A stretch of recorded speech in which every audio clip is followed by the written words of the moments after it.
Aujourd'hui, dans les studios de RLP, on reçoit la compagnie Rouletabille et plus précisément Adeline Stockluser, administratrice de Rouletabille. Bonjour. Bonjour. Et Ambre Ludwizak, vous êtes artiste multifonctionnel, mais aujourd'hui, on va vous recevoir aussi dans le cadre d'un projet de partenariat avec Grand Périgueux pour 10 ans de quartier Jacqueline Auriol à Coligny-Chamier. Et ce projet-là, vous êtes intervenante artistique et coordinatrice de projet, mais vous travaillez depuis des années avec la compagnie Rouletabille, n'est-ce pas? C'est ça, Aïda. J'ai essayé de faire court et synthétique, mais nos auditeurs vont comprendre pourquoi et comment. Comme je dis déjà, 10 ans des actions de politique de la ville dans le quartier qui se trouve à Coligny-Chamier. On connaît son nom de Jacqueline Auriol. On voit beaucoup de changements dans ce quartier, changements visuels, les bâtiments qui disparaissent, qui réapparaissent, qui sont rénovés, certains espaces se recréent. Et là, actuellement aussi, c'est très, très visuel. On voit certains bâtiments en destruction. Mais votre partenariat avec Grand Périgueux, c'était vraiment comprendre, montrer, synthétiser toutes ces choses qui se sont passées dans 10 ans dans ce quartier-là. Oui, tout à fait. Ambre, oui. Le projet est de restituer effectivement... Ce projet qu'on appelle politique de la ville. Dans le contexte. Ouais. Voilà. Je vais faire le contexte. Voilà. Ce projet politique de la ville, il y a beaucoup de choses. Mais pour montrer les avancées, les réussites et les choses qui ont pu se passer dans 10 ans, c'est vraiment quelque chose pas simple à faire, n'est-ce pas, Adeline? Oui, c'est une commande en fait du Grand Périgueux qui nous a permis d'avoir une sorte de carte blanche en fait pour restituer ces 10 ans de mémoire du quartier et que ce soit une restitution sensible qui était voulue. Donc on n'est pas sur un reportage documentaire stricto sensus, mais bien de montrer les évolutions du quartier et leurs apports pour les habitants, les partenaires aussi, les personnes qui peuvent y vivre, y travailler. Et donc, on a pu construire un projet un peu sur mesure, avec pour intention initiale d'avoir d'un livret, d'un livre, qui va sûrement être plus dense que prévu, parce qu'on a collecté beaucoup de mémoire. Et puis aussi d'avoir un volet théâtral, c'était aussi notre volonté, puisqu'on est une équipe de théâtre. Donc d'avoir à la toute fin une restitution théâtrale de toute cette collecte. Donc on est parti un peu dans plein de partenariats. Et puis on a construit à travers des comités de suivi et de pilotage, plein de rencontres qui nous ont permis de toucher toutes les structures, toutes les associations, mais aussi les habitants en direct. Et on a commencé il y a déjà plus d'1 an, en fait. Les premiers pas du projet, il y avait quand même cette volonté d'avoir le temps de le réaliser et de prendre le temps d'être dans du long cours. Donc d'avoir toute cette première phase de rencontre, d'approche sur le terrain. Dernièrement, sur ces derniers mois, il y a eu beaucoup d'actions directes en porte-à-porte auprès des habitants pour vraiment recueillir leur retour. Et puis, on est plutôt maintenant aujourd'hui dans une phase de récupération de la matière concrète, écrite, retranscription aussi de tous ces matériaux. Et le projet va se poursuivre aussi à la rentrée pour la maquette du livre et puis confier tous ces matériaux à une équipe de théâtre qui va pouvoir se l'approprier, restituer les choses. L'idée étant de finaliser sur un temps fort au mois de juin, juillet prochain. C'est pas encore fixé, c'est vraiment dans une démarche de co-construction. Donc on est encore en cours d'évaluer quel est le meilleur moment opportun. Mais il y a d'autres actions encore qui vont se mener. Ambre a mené, peut-être qu'elle peut le partager, des actions déjà au sein de groupes constitués, que ce soit autour des enfants, du périscolaire ou autre. Pas mal de temps d'expérimentation artistique. Oui, Ambre, comment ça se passe? Quel projet vous avez mis en place? Parce que 10 ans, en même temps, c'est beaucoup et peu. Si on regarde sur l'échelle de temps. Et en même temps, comment restituer sur les formes que vous savez faire, formes artistiques, parce que c'est ça, vos actions dans la compagnie Rouletabille, sans oublier, bien sûr, un volet social et collaboratif que vous savez faire. Oui, on a proposé tout un tas d'actions permettant un contact avec les partenaires, les différents publics, les enfants, les ados, les personnes qui fréquentent le conseil citoyen citoyens qui font partie du conseil citoyen, qui sont plus ou moins proches d'eux, et les habitants en direct avec ces difficultés effectivement de mobilisation, de contact. Donc on a inventé diverses formes en collaboration avec les partenaires dans le cas des comités de suivi et de pilotage. Un moment assez long de concertation pour savoir à quel moment opportun, avec quel public que les partenaires suivent. Mais on a abouti à des formes intéressantes d'intervention auprès du périscolaire, auprès des tout petits, qui, même s'ils sont nés dans les travaux, ont un regard particulier sur leur vie. Dans le quartier, voilà. Parce qu'il faut imaginer que les habitants vivent cette transformation déjà depuis nombreuses années, et surtout ces dernières années, où en même temps, c'est leur espace de vie, et en même temps, la transformation, parce que il y a les constructions, les machines, les ouvriers qui sont toujours là. Donc, ils habitent dans le chantier. C'est ça, et les enfants, c'est leur quotidien. Donc, je pense que quand ils vont ailleurs, ils doivent être étonnés. Ah bon, il n'y a pas de machine. Et j'ai une petite anecdote d'un enfant tout petit qui n'était pas dans l'atelier préscolaire, mais qui était encore plus petit que ceux que j'avais, qui s'amusait à dire « Mais je suis le chef de chantier, je vais faire ci, je vais faire ça ». Donc, en fait, voilà, c'est assez étonnant de voir à quel point ça impacte, en fait, ce renouvellement urbain. Oui. Et leurs parents aussi. Et leurs parents aussi, et les partenaires qui travaillent sur le terrain aussi. Donc sur le terrain, il y a énormément d'associations que l'on connaît par ailleurs et qui interviennent et qui font partie prenante de ce projet de manière plus ou moins intense en fonction de leur actualité. La compagnie Ouidir qui a suivi, RLP qui a suivi aussi pendant ces 10 dernières années de façon intense en fait toutes ces transformations. Donc on intervenait sur le quartier de manière ponctuelle jusque-là. Et là c'est un projet qui reste ponctuel mais sur une plus longue durée que d'habitude. Mais l'idée, c'est de rendre hommage aussi à tous ces intervenants, tous ces petits pas qui ont été faits dans le cadre du renouvellement urbain, mais aussi à côté, qui accompagnaient. Nous, c'était vraiment récolter et restituer tous ces souvenirs, tous ces événements, toutes ces transformations, toutes ces sensations qui ont pu naître de cette longue période, ces longs travaux, ces longs moments de concertation avec les habitants qui ont été aussi multiples. Donc en fait, c'est très riche, comme tu le disais. Et ça a été un travail assez complexe de pouvoir ne pas être exhaustif parce que c'est impossible, mais d'avoir un minimum de retour de différentes visions. Oui, Adéline. Je voulais compléter aussi qu'on constate, comme on est sur déjà aussi un temps long, on constate que la parole, elle évolue, même là déjà, par rapport à ces travaux, au départ, les inconvénients étaient vraiment plus mis en avant dans la parole des personnes, et qu'aujourd'hui, il y a la perspective de la finalité et de l'avenir qui va être différente, de s'approprier déjà les lieux à l'avance, de dire je vais aller dans le futur jardin pour enfants. On voit que la parole, elle est atténuée, même les mauvais moments de ces travaux, elle n'est plus pareille. Et ça, c'est riche de pouvoir avoir cette évolution aussi. Comment on n'a pas retombé dans le travail d'archiviste? Parce que ça, 10 ans, c'est passé tellement de choses et nombreux partenaires voulaient vraiment faire un compte-rendu de ces activités de 10 ans. Mais vous, comment,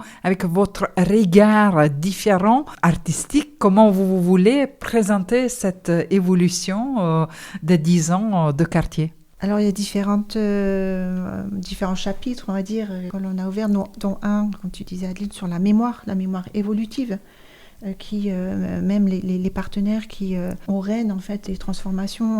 Mais ça j'avais oublié.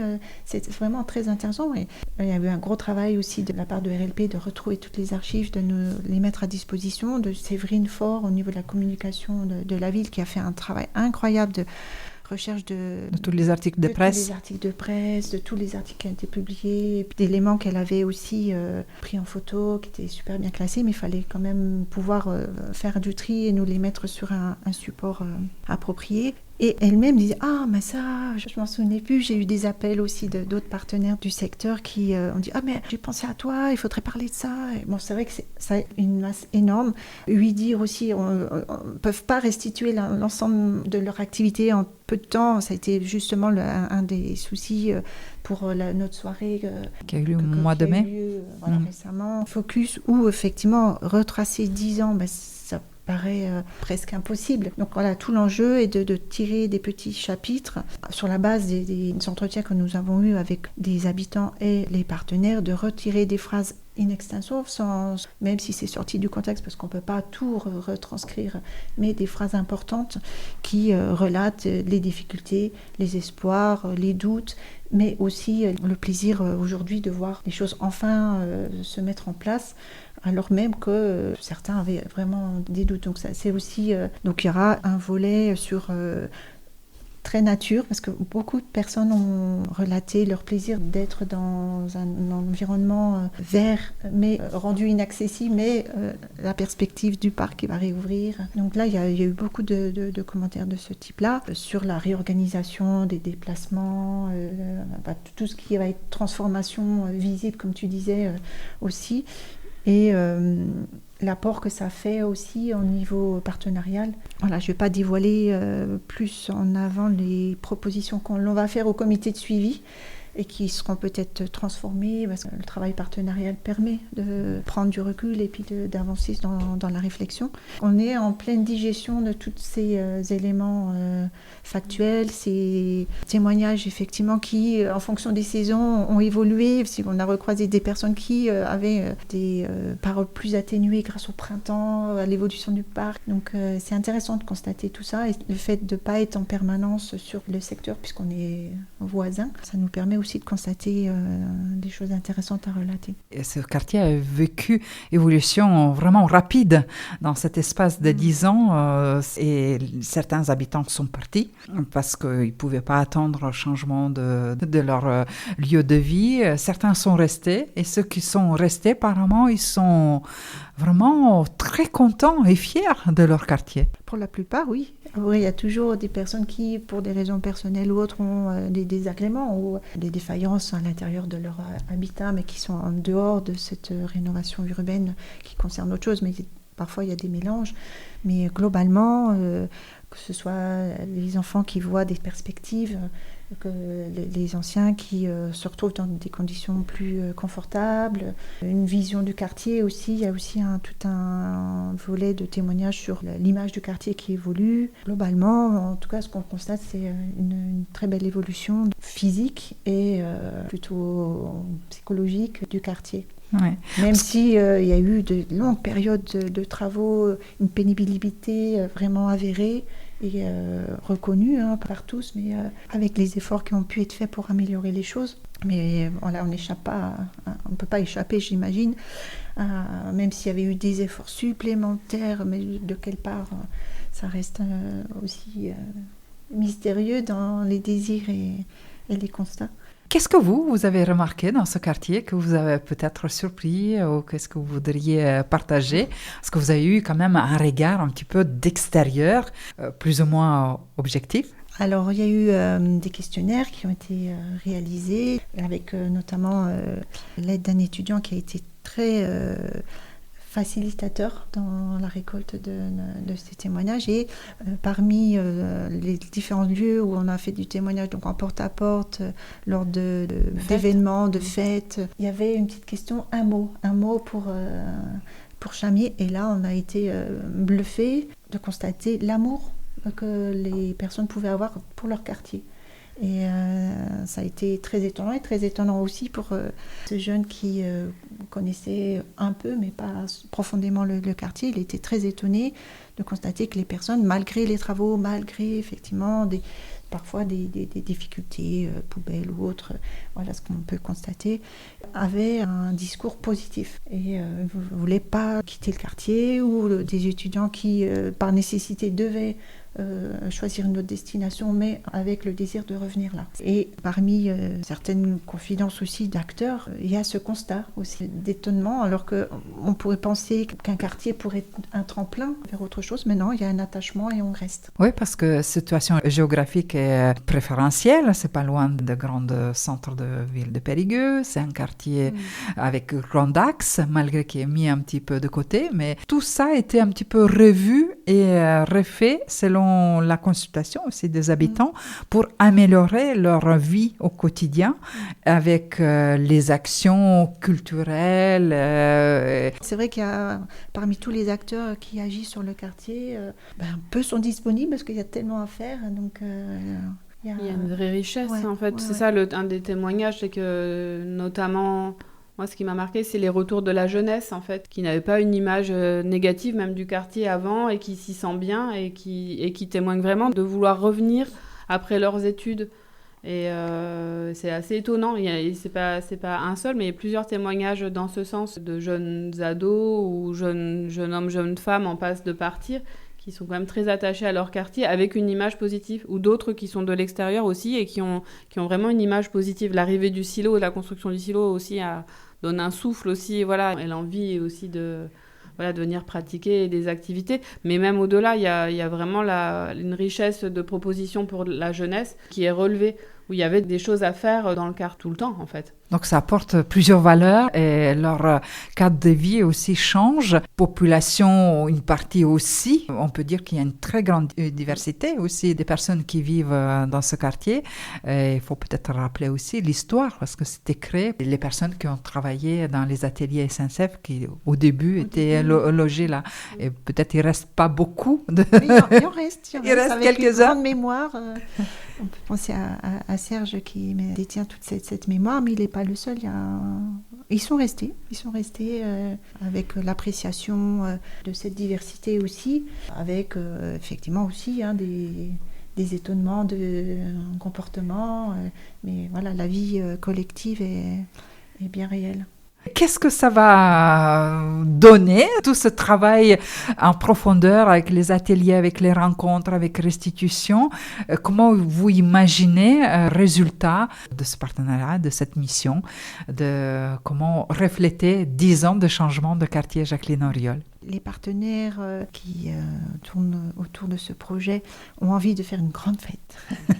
C'est normal. Grande fête restitutive au printemps-été 2027. Où effectivement sera restitué d'une manière festive des éléments de notre traversée. Et le point d'orgue, ce sera ce temps théâtral qui va s'organiser tout au long de l'année prochaine avec un groupe adulte au sein de Rouletabille une fois par mois. Donc les adultes de Chamiers sont grandement invités. Il y aura au début de la saison 2026-2027 un appel à participation.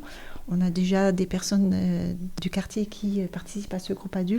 Donc peut-être qu'ils ramèneront quelques personnes en plus pour se nourrir de tous ces matériaux qu'on a retranscrits à l'écrit et certains enregistrements, et notamment des enregistrements que RLP a pu faire, des matériaux qui pourront peut-être venir d'autres partenaires. On refait un appel. Ça, c'est un appel qui dure depuis plus d'1 an de tous les matériaux que chacun veut nous confier. Il sera entendu et lu et intégré dans la réflexion globale. Donc la restitution encore théâtralisée. On ne connaît pas la forme puisqu'ils vont la construire ensemble. La maison du projet qui abrite déjà des éléments de notre parcours sera aussi remis au goût du jour avec la restitution de paroles d'une manière plutôt plastique.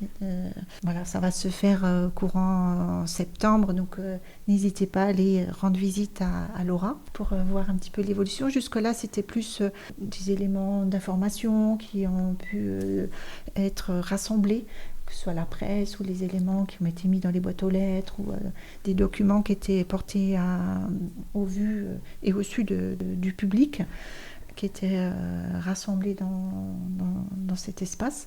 Et ça va évoluer.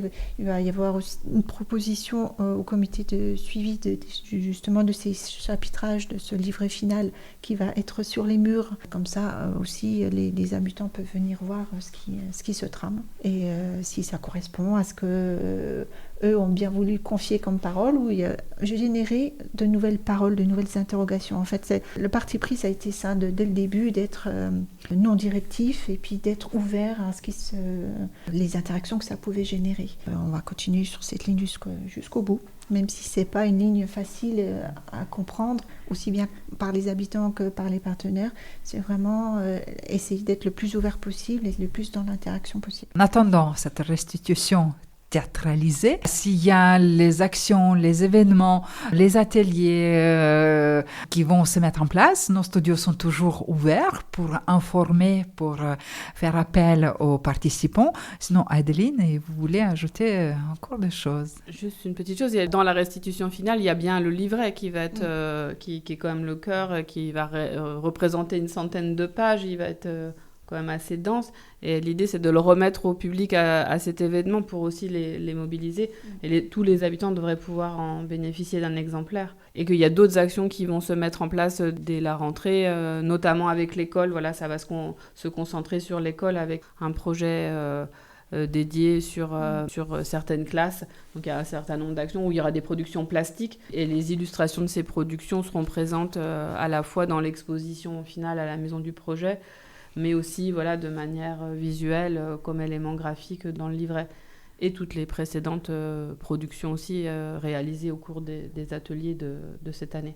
10 ans, c'est beaucoup ou pas beaucoup? Et en même temps, on sait que c'est pas encore fini avec cette date de 10 ans. Il y a encore quelques années d'investissement dans ce quartier prioritaire, Jacqueline Auriol. Voilà, aujourd'hui, 10 ans, c'est long ou non pour le quartier? Qu'est-ce que vous en pensez, Ambre et Adeline? Pour moi, 10 ans, c'est très court, mais au vu de ce qu'on a pu rencontrer, c'est la richesse de tous les événements, de toute l'implication des uns des autres, c'est énorme. Et c'est vrai qu'on restituera une partie dans une vision, mais on ne pourra pas intégralement raconter tout ce qui s'est dit 10 ans, mais il y a des partenaires sur le territoire qui pourront étoffer ça. Nous, on aura ce regard-là, essayer de mettre en lien, relever tous les liens qui existent, et on en oubliera certainement, mais on ne pourra pas restituer intégralement toute cette richesse.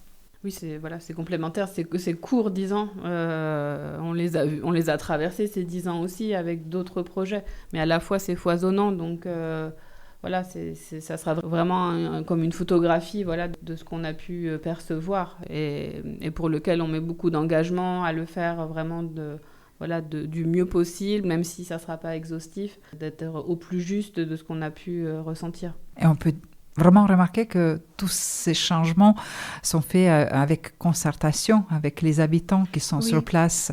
Et c'est ça qui peut-être parfois prend un petit peu plus de temps, plus difficile à comprendre, mais en même temps, on voit si les habitants restent, ça signifie que ça correspond à leurs demandes. Oui, moi ce qui m'a vraiment frappé, c'est effectivement cette implication que l'on ne voit pas partout, ni au national ni au local, de vouloir vraiment impliquer, solliciter l'avis, même si effectivement les décisions elles ne peuvent pas se faire de manière aussi démocratique que les habitants le souhaiteraient, parce qu'il y a des décisions techniques, financières et autres, mais ce qu'on a pu constater, parce qu'on vit d'autres quartiers, on a vécu d'autres projets, c'est que sur Chamiers, c'est quand même presque exemplaire. Merci à vous, Ambre Ludwigsack et Adeline Stokluser, d'être venus dans le studio de RLP et de nous faire connaître ce travail de métamorphose concernant 10 ans des événements de quartier Jacqueline Auriol à Coulnier-Chamiers. Mais nos studios restent toujours ouverts pour nouvelles émissions, nouvelles rencontres et avancées de ce projet. Merci à toutes les deux. À bientôt. Merci.